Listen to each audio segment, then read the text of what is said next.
xibaar yu wér te wóor ca tàng-tàng ba abonnez-vous pour ngeen di mën di jot suñuy vidéo. daleen ak jàmm seen chaîne bi di Buzz 221 HD kii di maître Amadou Sall di kenn ci avocat Abdou Nguer yi daal dinay toppalu état bu Sénégal au niveau international jëmale ko ci dossier wu kookee di Abdou Nguer. si li ni mel kii di maître Amadou Sall daal dinay xamal sénégalais yi que ne daal dinay porter plainte état bu Sénégal jëmale ko ci haute cour de justice bu CEDEAO ci luñ daal di amal akub détention arbitraire maanaam luñ daal di jàpp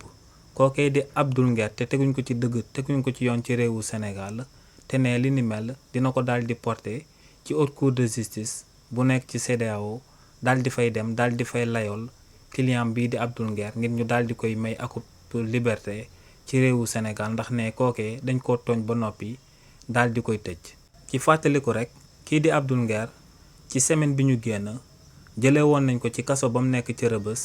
daal di koy dégluwaat ci 5 dossiers yi nga xam ne kookee dafa yëkkati woon ay xibaar yu wóorul jëmale woon ko ci ay jëmm nit ci réew mii di Sénégal. bokkoon na ci dossier yooyee dossier Terme Sud bi bokkoon na ci dossier yooyee dossier Prodac bokkoon na ci dossier yooyee rapport Cour des comptes waaye tamit bokkoon na ci dossier yooyee rapport IGF. te kookee di Abdou Nguer ginnaaw bañ ko dégloo ci dossier yooyee ba noppi tamit dañoo jëloon yeneen xeetu charge tegoon ko ci ndoddam. donc buñ sukkandikoo ci li ni mel kii di Abdou Nguer namm naa daal di yàgg lool ci kaso bi jëmale ko ci coow li nga xam ne moom moo sabab ñu daal di koy teg loxo ci réew mii di Sénégal. xibaar yu wér te wóor ca tàng-tàng ba abonnez-vous pour ngeen di mën di jot suñuy vidéo.